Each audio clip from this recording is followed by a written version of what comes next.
kahit na ang totoo ay gusto na niyang umiyak sa tindi ng pangungulila. Opo, ma! Nag-aral din po ako. Kailan ka po uuwi? Ang inosenteng tanong na yon ay laging parang kutslyo na tumatarak sa kanyang dibdib. Pilit niyang nilulunok ang bara sa kanyang lalamunan. Malapit na, anak. Mag-iipon lang si mama para sa pag-aaral mo. Huwag kang magpapasaway kay Lola, ha? Sa bawat gabi ng kanilang pag-uusap, lihim na nagkukumpisal si Linda sa kanyang sarili. Nakakabalo ang distansya.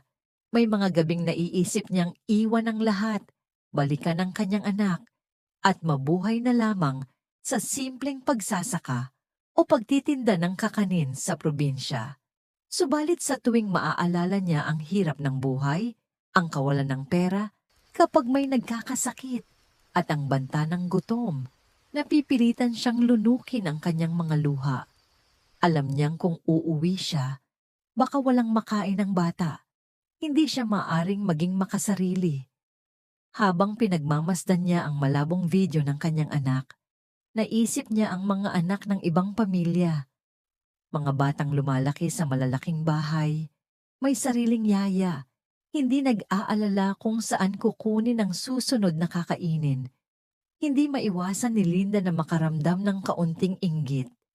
Bakit kailangang maging ganito kahirap ang buhay para sa mga katulad niya?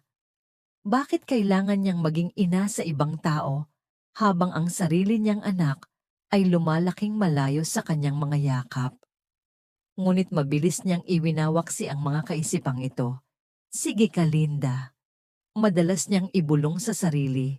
Kapag nilalamon siya ng kalungkutan, wala kang mapapala sa pag-iinarte. Trabaho ang kailangan, hindi awa sa sarili. Pagkatapos ng halos 1 oras na pag-uusap, nagpaalam na siya sa kanyang anak.